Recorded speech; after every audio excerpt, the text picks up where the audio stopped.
Fala pessoal, tudo bem com vocês? Aqui é o Andrés Barreto do canal Oliver Talk, o canal que descomplica a cultura. E hoje nós estamos aqui para a nossa terceira aula, aula de número 3 sobre Saul Alinsky. Então você já nos acompanhou aqui na aula um, na aula 2 já tem um quadro geral bem interessante sobre esse famigerado personagem que é o Saul Alinsky. E hoje nós vamos explorar aí a continuidade das nossas aulas com alguns outros temas a respeito deste autor. E é o seguinte, gente, hoje eu queria falar um pouco sobre guerra cultural dentro do contexto que nós já estamos abordando. Lembrem, né? Guerra cultural foi um dos temas é, da nossa enquete, né? Foi uma das possibilidades de tema para a próxima série que vocês queriam fazer e ver sendo feita aqui no Oliver Talk. E eu falei em algum momento, em algum lugar, eu falei que os três temas eram intercambiáveis, né? Saul Alinsky, Guerra Cultural e Donald Trump, de alguma maneira, se entrecruzam aí em alguns momentos. O entrecruzamento com o Donald Trump é uma coisa que vocês vão ver na aula 4, a próxima aula. E mais detalhes ainda, uma pincelada sobre a questão da guerra cultural na aula de agora, na aula número 3 e na aula 4 um pouco da questão do Donald Trump e o Saul Alinsky, digamos assim.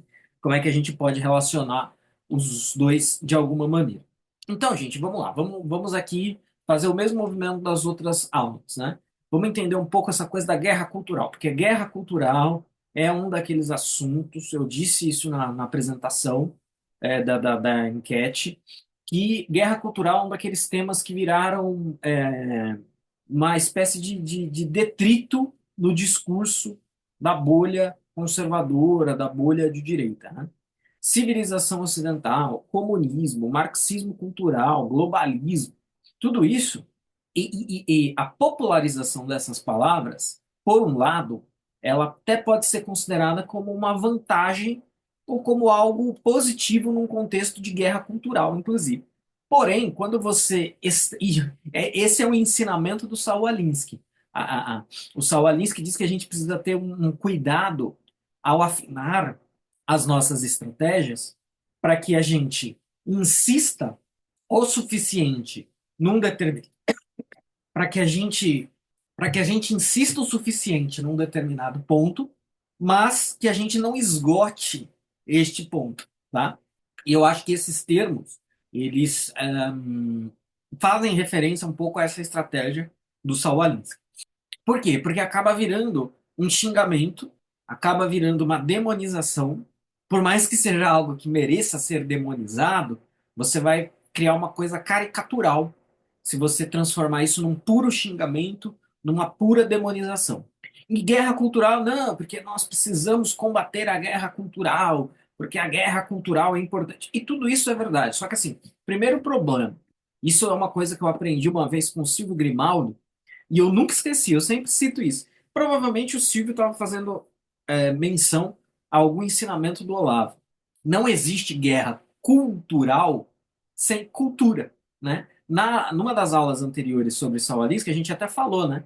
Que talvez um dos motivos pelo qual o Saul Alinsky não tenha sido ele próprio diretamente inquirido, né? Diretamente ali acossado como um eventual comunista e tudo mais, porque ele era, obviamente, não era um cara burro, não é? Era um cara de inteligência. E dependendo de quem você colocasse para conduzir essa investigação, né, essa inquisição aí, entre aspas, a pessoa ia passar vergonha, né? Então, assim, o que eu quero chegar aí? Eu quero chegar que não existe guerra cultural, essa é o que o Silvio Grimaldo me falou. Não existe guerra cultural sem cultura, não é? Então, a guerra cultural, ela é travada em bases culturais.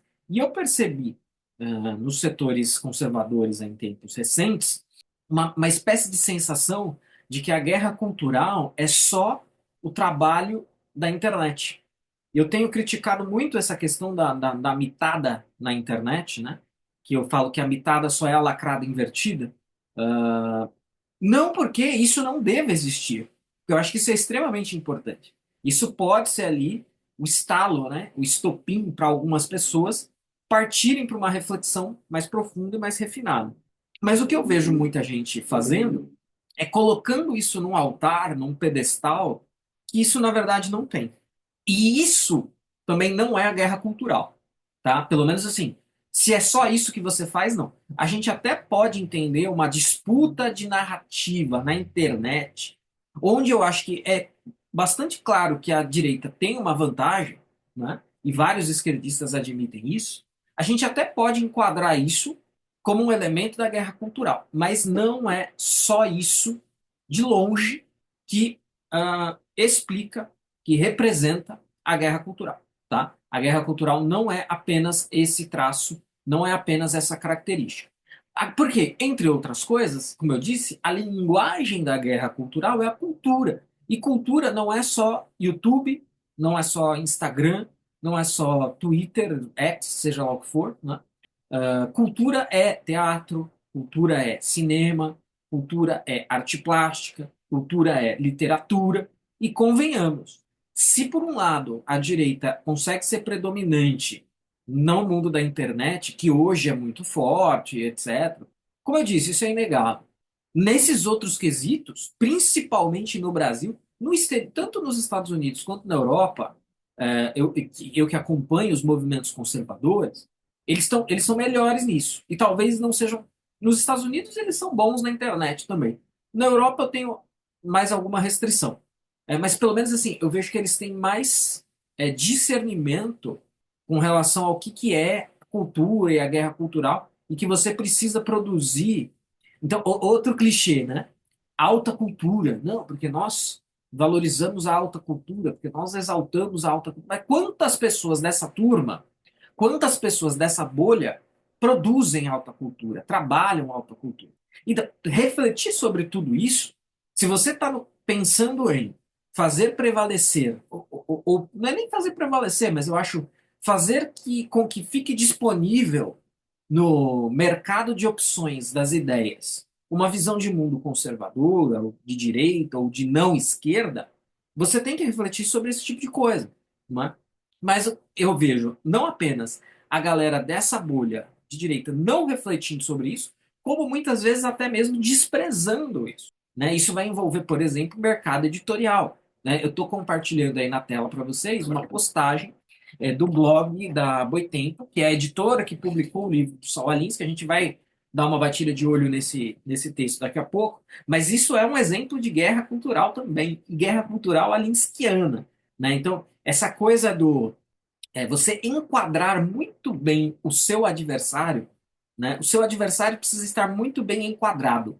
Né? Então, e por isso que muitas vezes é pontuado e é algo que eu também sempre trago e acredito, que é você classificar a oposição à direita simplesmente como progressistas, por exemplo, é algo altamente problemático. Né? Porque a esquerda tem monopólio sobre o progresso, a agenda moral da esquerda representa o progresso. Então, o mero fato disso ser chamado de progresso e progressismo, e os progressistas serem os revolucionários, serem a esquerda, enquanto a direita seriam os reacionários, os regressistas, né? Se a esquerda é progressista, então a direita, como polo, seria regressista. Se o seu, a linguagem, né? O vocabulário do debate está concatenado, está construído dessa forma, já é um indicativo de vitória da esquerda na guerra cultural. A direita é sempre extrema, a direita sempre é fascista, a direita sempre é nazista. E a esquerda? A esquerda são os progressistas. Vocês vão encontrar em textos do Olavo também uma coisa que ele fala: olha, antes de você ficar se engajando em debate, que é uma outra coisa meio absurda, barra bizarra do mundo da internet, não, tudo debater, tudo é debate, debate, debate, debate. Você tem que avaliar com muito cuidado a qualidade e as condições desse debate ou desse suposto debate. Né? Porque assim, você já vai entrar para o debate cedendo ao seu adversário nos termos, na linguagem. Já é um problema. E a mera ideia também de que o debate é a única ferramenta de guerra cultural, que é uma coisa muito presa, como eu disse, à questão da internet, também é um erro. Nem tudo será debate. Então, a publicação de livros, e aí se esses livros vão ser debatidos ou não, é uma outra história. É muito simples ver isso, gente. Basta você ter uma entrada numa livraria, né? Você pode ter ali, seja por preferência da livraria, que aí é um cenário, seja porque a maioria das editoras tem esse viés e publica livros com esse viés. Você entra numa livraria, só tem. Vamos pensar o seguinte, né? Então, a gente está falando de guerra cultural. Então, ou seja, uma disputa, um conflito de campo pela cultura. Aí, obviamente que livros estão profundamente relacionados a isso. Você entra numa livraria. Você, não o cara que está me vendo aqui, não o cara que já sabe quem é Saul Alinsky, o cara que já tem a pulguinha atrás da orelha, o cara que já não é de esquerda. Não é essa pessoa. Estou falando o sujeito comum. Também não estou falando eu não estou falando nem do esquerdista nem do direitista. Estou falando da pessoa normal, né? Aquela pessoa que tem vagas noções a esse respeito e ela não tem ali profundidade, conhecimento para aderir a nenhum desses dois lados. Ela entra numa livraria. Seja por opção da livraria, seja por uma vitória por WO, porque a maioria das editoras apita esse apito, o apito da esquerda, o sujeito entra lá, ele está com vontade de ler um livro, né? Então ele vai se deparar com livros religiosos, normalmente água com açúcar. Ela vai se deparar com livros de autoajuda, que para cada 10 só um presta. E quando os temas forem sociais, culturais e etc., ela vai se deparar com livros de esquerda. E aí alguém poderia falar, mas ninguém lê isso. É aí que eu quero conectar com a questão do debate. Mas ninguém lê isso, ninguém se importa com isso, ninguém debate esses autores, essas ideias, esses livros, né? Aqui no Oliver Talk a gente tem um quadro, né, que é o análise de livros esquerdistas, que às vezes o esquerdista ele já publica aquele livro contando que ninguém vai ler e ninguém vai debater. Porque vai ser uma vitória pela força. Lembra aquela frase, né? Se eu não me engano é do Roberto Campos, os idiotas vencem por maioria. Então se você só a única oferta que você tem, e única aqui é figura de linguagem. Se 90% da oferta que você tem é essa, porque os únicos caras que estão atentos para isso e estão publicando livros são os caras da esquerda, então você já perdeu. Você já perdeu aí um flanco do território nessa disputa chamada guerra cultural gigantesco, né? Porque, é claro, se a gente falar num nível mais elementar, a gente até pode conceber essa ideia de que aqueles livros não vão ser lidos, né? Às vezes, esse personagem que eu criei aqui, esse sujeito comum que entra na livraria, ele vai comprar um livro vagabundo lá. Talvez ele nem leia o começo, ache uma abobrinha e deixe para lá.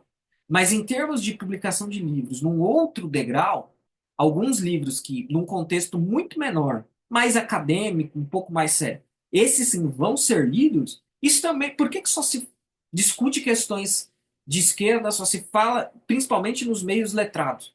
Isso, os únicos livros, né, o único, sempre entendido aqui como figura de linguagem, os únicos livros disponíveis são livros de esquerda.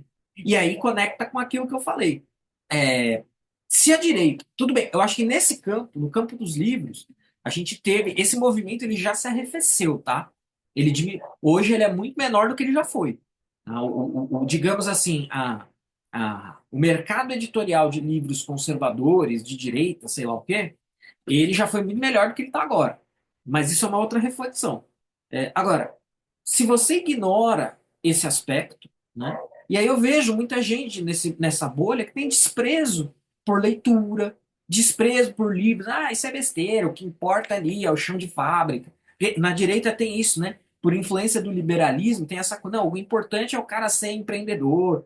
E não que não seja, mas eu estou falando assim, nem todo mundo vai lidar com cultura. Não é que 100% das pessoas vão ser intelectuais. Sim, você vai ter o empreendedor ali que tem os seus valores e tal. E isso também é importante.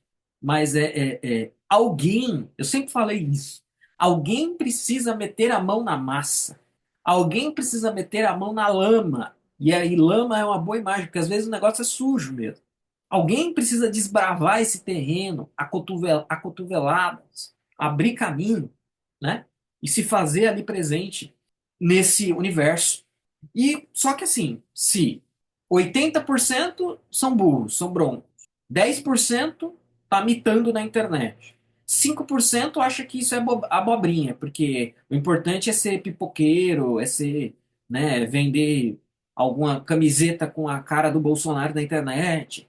E só 5% ou menos é o cara que acha que ele tem que ser professor, que ele tem que ser cineasta, que ele tem que ser produtor que ele tem que ser autor. de livros. Então, dentro desse mundo das editoras, por exemplo, 95% vai continuar sendo esquerda. Eu queria dar esse quadro geral aqui sobre guerra cultural. Tudo isso que eu falei não tem relação direta, tem relação indireta com o Alinsky. Tá? Isso que eu descrevi agora é maior que o Alinsky. Tá? A ideia de guerra cultural é maior que o Alinsky. O interessante é a gente pegar aqui agora um pouco algumas das estratégias do Alinsky aplicadas nesse contexto, mas sem nunca perder de vista tudo que eu falei nessa introdução, tá, gente? Enquanto o pessoal que quer fazer oposição à esquerda, vamos chamar dessa maneira, tá, gente? Eu vou falar assim para não ficar fazendo ressalva toda hora. Enquanto a galera que quer fazer oposição à esquerda não se conscientizar disso, e eu disse isso em algum vídeo, eu acho que nem foi pro ar ainda, um vídeo que eu estava falando do bolsonarismo, a galera acha que o personagem político é tudo, né? A figura política. Ele acha que se não tiver, ele não consegue enxergar que se não tiver uma vasta e longa base cultural que preceda um personagem político conservador, seja ele quem for, esse personagem não vai ser sustentável. Porque esse personagem vai ser encurralado, esse personagem vai ser perseguido, esse personagem vai morrer. E aí, se você não tem todo esse background, esse punch cultural de bastidor, para fazer todo o sistema, eu não digo nem sistema no sentido jurídico, eu estou falando sistema no sentido mais abstrato, te favorecer, se as ideias que estão circulando na atmosfera não são ideias que te favorecem, você vai perder, cara. Você vai perder. Mas eu não vejo as pessoas com ciência de. Como eu disse, por exemplo, você vê muito hoje desprezo ao Olavo. Tudo bem, você não precisa necessariamente gostar, amar o Olavo. Agora, você precisa reconhecer que figuras tal como o Olavo são necessárias. Gente que, obviamente, tem, digamos assim, um general da guerra cultural para o lado conservador, mas eu nem estou falando nesse sentido, porque não precisa ser. E eu não estou falando de ideólogo, não estou falando de ideólogo. O artista, o poeta, vamos pensar num exemplo bem assim: o poeta singelo, que é conservador, e está fazendo suas poesias. E esse conservadorismo nem está presente nas poesias dele, tá? Não necessariamente, pelo menos. Esse cara é um asset, né? É uma figura importantíssima na guerra cultural para este lado das ideias, o lado conservador, tá? Então, esse senso, tudo isso que eu explicitei aqui até agora, é uma coisa que eu vejo que a galera na direita não só não tem, mas veja, é pior do que simplesmente não ter, né? A revolta é pior que a ignorância, né? Porque a ignorância você sana com mais facilidade. É que nem fome, né? Comeu, passou. Agora, se existe ali uma ojeriza, um ódio a isso, esse negócio de livro é tudo besteira, esse negócio de cinema é tudo besteira, esse negócio de poesia é tudo besteira, esse negócio de universidade é tudo besteira. Sim, tudo relacionado ao universo da cultura é besteira. Aí você acha que esse universo todo vai cair no colo. É vitória, não é nem que a esquerda vença por algum outro motivo, a vez por WO, não tem concorrência, tá? Agora, é claro, como que a gente puxa, isso é uma coisa mais genérica, como que a gente puxa aqui a questão para o Saul Alinsky? O Saul Alinsky, como eu disse nas aulas anteriores, ele não está preocupado neste nível da guerra cultural. Esse nível da guerra cultural, ele fica para a reflexão e para a ação de outras pessoas. O Saul Alinsky, ele está pensando um pouco mais no chão de fábrica, digamos assim, ele estaria pensando não na universidade, mas ele está pensando no jornalismo. Ele está pensando assim numa disputa de narrativa mais baixo clero, né? Conforme eu mostrei na aula anterior, com os vídeos lá, né? O Saul Alinsky, ele tem muita clareza que... E veja, mas André, alguém pode perguntar, André, como é que funciona então para o Brasil? Como é que funciona para a gente? Porque o quadro americano não é o mesmo quadro que o brasileiro. Esse, aliás, é um dos problemas internos aí das esquerdas e tal, essa tentativa de importação da realidade americana para nós aqui. Então, mas a questão é, alguém que leu o Saul Alinsky, ou que teve os mesmos insights do Saul Alinsky, isso eu acho que é uma coisa importante também, tá? Eu disse nas aulas anteriores, mas é bom enfatizar. Tem coisas que alguém pode falar, poxa, mas isso daí que você está falando foi o Saul Alinsky que inventou. Sim, tem muita coisa posta pelo Saul Alinsky que não foi ele que inventou. Que ele só, opa, puxou um fio aqui, puxou um fio ali, sistematizou e aplicou no contexto dele. E cada contexto será o seu contexto. Eu duvido, eu tenho, assim, óbvio que eu nunca vi nada nesse sentido. Valeria a pena até pesquisar. Vou até jogar aqui no, fazer um fact-check ao vivo. Mas eu duvido que um cara como José Dirceu não leu Saul Alinsky, tá? Vou colocar aqui José Dirceu, Saul Alinsky, que eu acho que é um sujeito assim mais intelectualizado e uma visão é, com uma visão estratégica parecida com a do Sawalinski. Enfim, não vai dar para eu, porque eu teria que abrir os links aqui para olhar agora. Mas fica de lição de casa, digamos, dessas aulas e desse curso aberto sobre Sawalinski. Tentem aí achar uma conexão entre Sawalinski e José Dirceu. Uma conexão, não assim, a conexão que eu estou fazendo. Né? A conexão que eu estou fazendo é especulativa. Uma conexão real. Né? Se, vamos descobrir se o José Dirceu foi leitor de Sawalinski. Então, muitas vezes, não é a questão de pontuar que o Saul Alinsky inventou essas táticas, essas estratégias, essas metodologias de organização. Tem muito autor, principalmente autores menores, o que eu acho que é um bom critério de contraste, né, com o Saul Alinsky. O Saul Alinsky, comparado a outros autores de estratégia, de guerrilha, guerrilheiros, né, que pensaram um pouco a estratégia, mesmo no campo cultural, o Saul Alinsky é um pensador de um refino, né, de um refinamento muito maior. Isso é fato. Né? Mas a questão não é, então, que o Saul Alinsky inventa todas as suas táticas e estratégias, mas que ele compila, sistematiza, organiza e consegue aplicar no contexto. Lembra que eu falei na aula anterior que o Saul Alinsky é uma espécie de Batman da causa revolucionária? Que é o quê? O sujeito está com um problema ali no bairro, na cidade. Isso foi muito da vida de atuação do Saul Alinsky. Liga para o Saul Alinsky e vê o que, que ele nos orienta, ou se ele vem aqui para resolver o problema. Ó, o prefeito quer derrubar aqui um parque para construir um estacionamento. A gente não quer isso. Mas e aí, o que, que a gente faz? Né? O que fazemos? Como fazemos? Muitas vezes o Saul Alinsky era o cara que era chamado para isso. E o que ele fazia, o que ele explicava, o que ele aplicava ali, nem acredito que em mais da metade não eram coisas inventadas para ele, mas ele ia fazer uma análise, ele ia falar, olha, o que que é isso aqui? É um bairro de negro ou é de branco? É de classe média ou é de miseráveis? E sei lá, e assim sucessivamente ele ia fazer essa análise e ele ia ah, ah, aplicar ali a estratégia mais adequada para isso. Esse era o Saul Alinsky. Então, esse claro, existem coisas que são próprias do Saul Alinsky, como, por exemplo, ele fala, olha, o campo revolucionário nos Estados Unidos é a classe média branca. Né? Esse é o grupo demográfico a ser com que o revolucionário radical tem que trabalhar. É essa turma que ele tem que convencer a jogar a favor da sua ideia, a apitar, a agir conforme o som do seu apito. No Brasil é a mesma coisa? No Brasil isso não faz muito sentido. Por mais que hoje tente-se emplacar um racialismo no Brasil, no Brasil essa análise ela já tem que ser feita de outra maneira. Por isso que a gente vai focar em duas coisas. Por isso que também eu já fiz isso nas aulas anteriores e as demais vão seguir essa toada. Uh, a gente tem que pegar aqui um pouco do que é mais geral no Saul Alinsky, que é algumas coisas que eu vou falar a partir desse texto, e que eu vou falar na aula bônus, que é aula bônus, mas só para quem assinar o Teatro das Ideias, eu vou falar sobre as regras em si. Que as regras são justamente isso, são esses princípios gerais que vão ser aplicados de maneira contextualizada. Tá? Então, se você quiser ter acesso a essa aula bônus depois, já vai aqui na descrição, já entra no nosso WhatsApp, já cadastra o e-mail. O canal do WhatsApp é totalmente privado, ninguém vai ver seu número lá. Ou então cadastra o e-mail, acompanha a gente aqui para você poder ter acesso a não só a essa aula bônus, né, onde eu vou analisar regra por regra, mas também a outros materiais nossos do Oliver Club. Então, esses dois aspectos são os que interessam mais para a gente.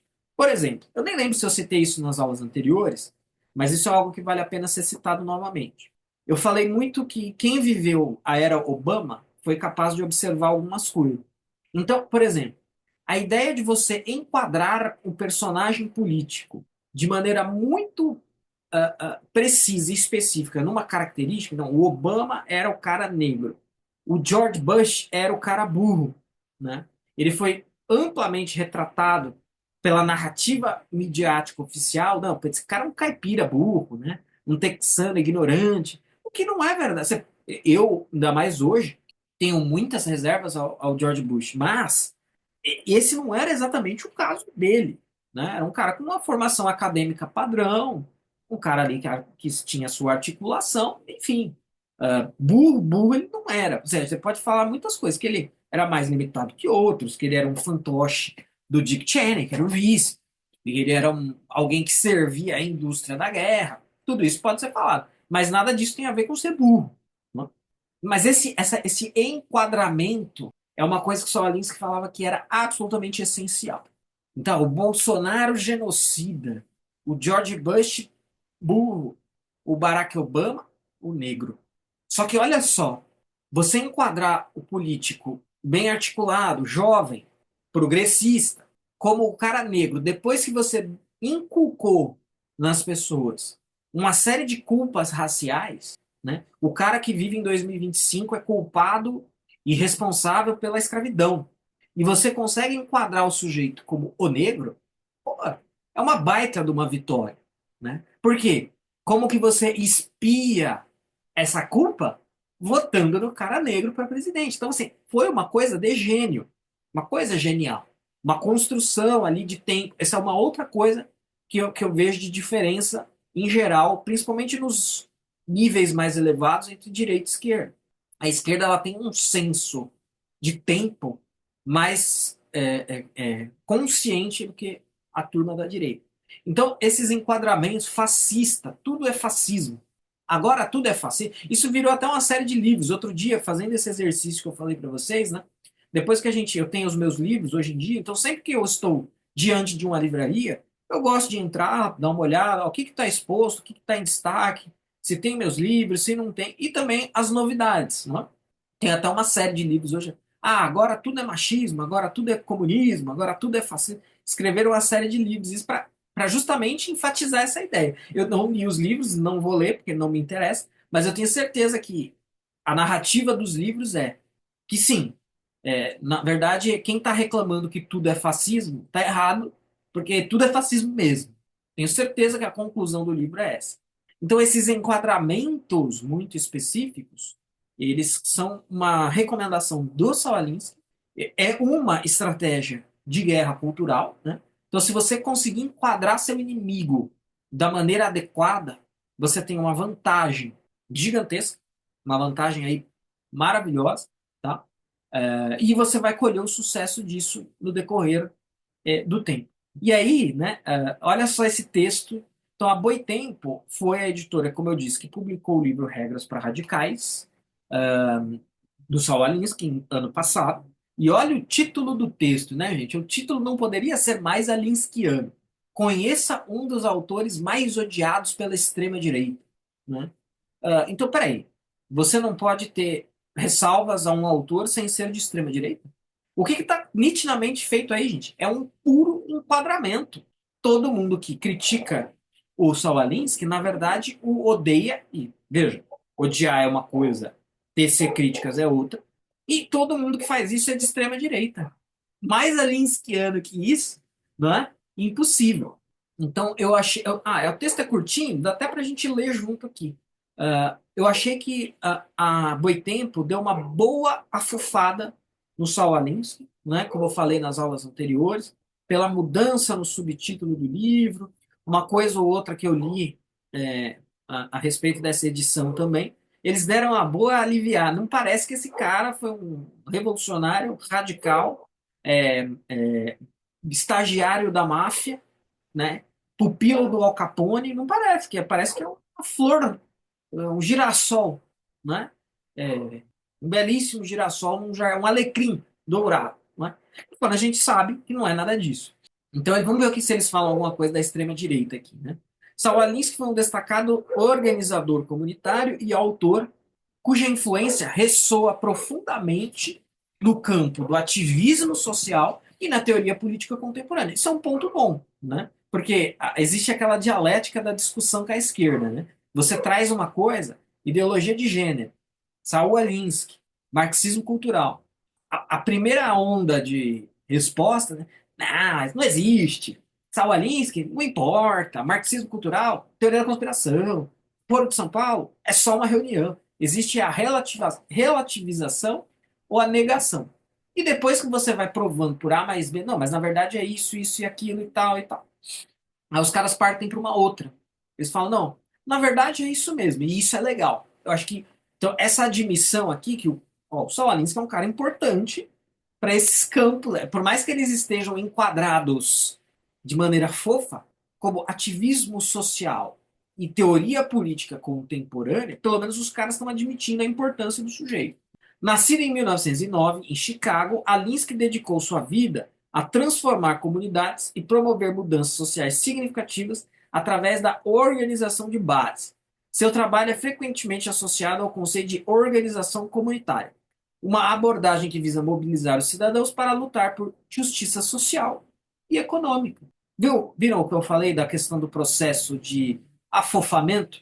Sujeito fofinho, gente, era só um cara legal. Graduado em filosofia pela Universidade de Chicago, especializou-se em arqueologia, uma área que lhe despertava grande interesse. No entanto, seus planos de se tornar um arqueólogo profissional foram frustrados pela Grande Depressão dos Estados Unidos. Durante a pós-graduação, estudou criminologia, o que o levou a conhecer a gangue de Capone. Não é conhecer a gangue de Capone, é conviver, aprender, ser um pupilo. Né? Mas, como eu disse, está afofado. E mais tarde, a Penitenciária Estadual Joliet, onde pesquisou sobre a vida na prisão. Ao longo de quase 40 anos dedicados à organização política, Saul Alinsky enfrentou muitas críticas. Ah, não pode, né, gente? Alecrim Dourado não pode ser criticado.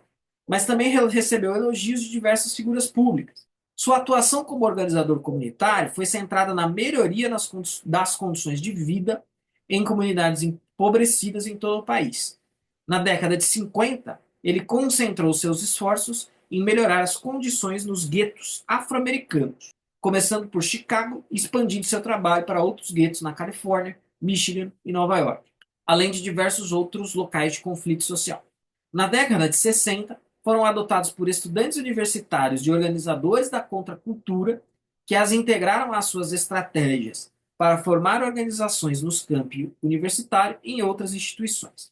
Em 1970, a revista Time destacou que não seria exagero afirmar que a democracia americana tem sido impactada pelas ideias de Alinsky. Então, assim, eu já vi, como eu disse nas aulas anteriores, né, é, como eu já discuti muito sobre o Alinsky, eu já vi muito, não, você está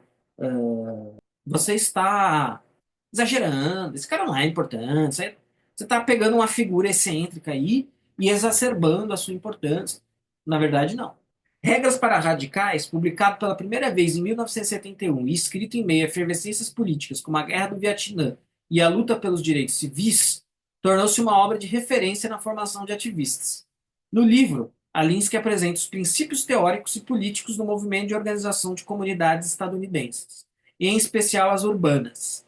Como guia político, Regras para Radicais traz ideias e orientações para mudanças sociais a partir de construções coletivas, além de abordar os princípios organizativos e de formação de lideranças populares. Isso daí é parir o Barack Obama. Tá? Alinsky é muitas vezes lembrado por suas estratégias ousadas e por sua capacidade de engajar comunidades em lutas por seus direitos, o afofamento que eu falei.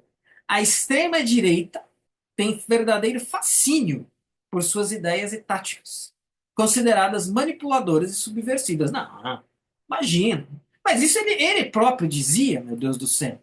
Ele próprio dizia que as táticas eram consideradas. Então, ele próprio era de extrema-direita. Né? Vejam como é interessante. Né? O sujeito que escreveu esse texto ele já está aplicando o próprio Saul Alinsky. Né?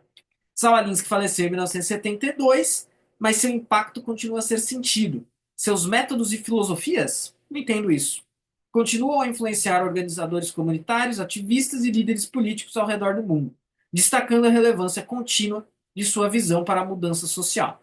Em um cenário global em constante transformação, o pensamento de Alinsky oferece visões valiosas sobre o poder da organização comunitária e a busca por justiça e equidade. Olha só, teve uma live de lançamento aqui. Eu vou assistir isso depois, hein, gente? Talvez na próxima aula eu traga alguma referência aí para vocês. Não, na verdade o texto continua aqui. Mas eu vou parar por aqui.